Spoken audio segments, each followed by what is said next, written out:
start out. And we're going to give you some fun stuff to watch this weekend, too.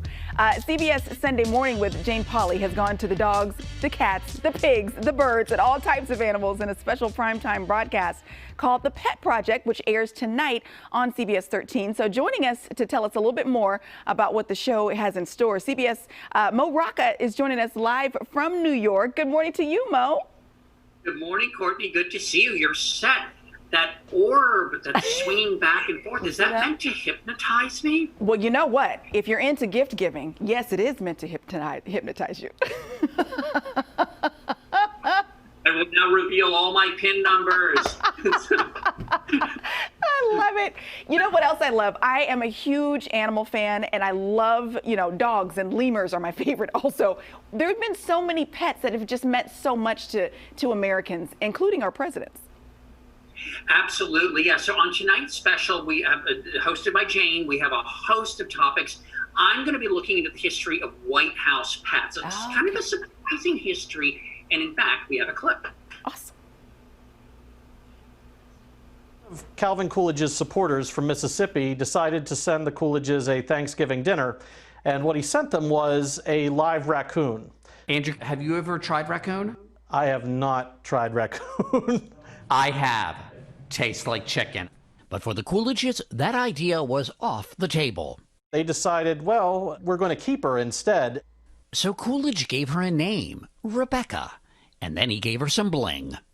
So Rebecca had jewelry. Yeah, she had a handmade collar, actually, and it said White House Raccoon on it. Now, the press was pretty rough on Rebecca. The Cleveland Plain Dealer called her the most obstreperous of all Coolidge's pets. That is tough, to be called obstreperous. I guess trash pandas can be a little unruly.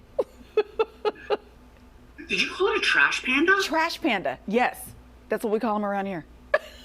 I love that. Well, we actually have a real panda on the show. Rita Braver is visiting with the 3-month-old panda at the National Zoo in Washington, D.C. Its name is Little Miracle. And Courtney, I grew up in D.C., so I'm excited about this because I remember every time the panda back then in the 70s and 80s would have a baby, she'd actually accidentally step on the baby. And I'm not alleging any wrongdoing. It was not intentional, but pandas aren't that graceful. And they step on their babies. It happens. Oh, wow. But a 3-month-old baby is like this big as opposed to this. Yeah. I think this. I'm really excited for this panda. Oh, fun. Well, I understand that we're also going to meet some more adorable babies tonight as well.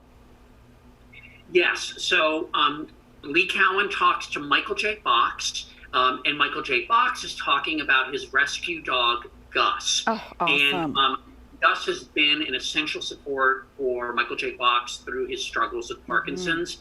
We're also going to be talking to Bindi Irwin, who, I remember as an 8-year-old girl when her father, Steve Irwin, died. She's all grown up and carrying on his legacy. It's really kind of amazing what that whole family is doing in Australia for wildlife. Yeah. Oh, how fun is that? I absolutely love that you're doing the story. You're the perfect person to do it because you're just so much fun, and the way that you tell stories is just priceless. Was there any one story in particular that you felt was your favorite? Well, the special has such a range. Nancy Giles is doing a piece on how pets and their owners end up kind of looking alike, like a married couple. And Tracy Smith is doing some really cool experimentation with pet cloning, which is becoming more and more of a thing. Okay. Yeah. Wow, lots of you're like an onion, so many layers. Mo, thank you so much for your time this morning. We're so excited to see the special. Thanks, Courtney, and I hope I can visit Sacramento in person. Anytime, come on over. We'd love to see you. Thanks, Mo. All right, and you can catch it again, that special project tonight on our sister station, CBS 13. Mo Rocca, he's always awesome. All right, now.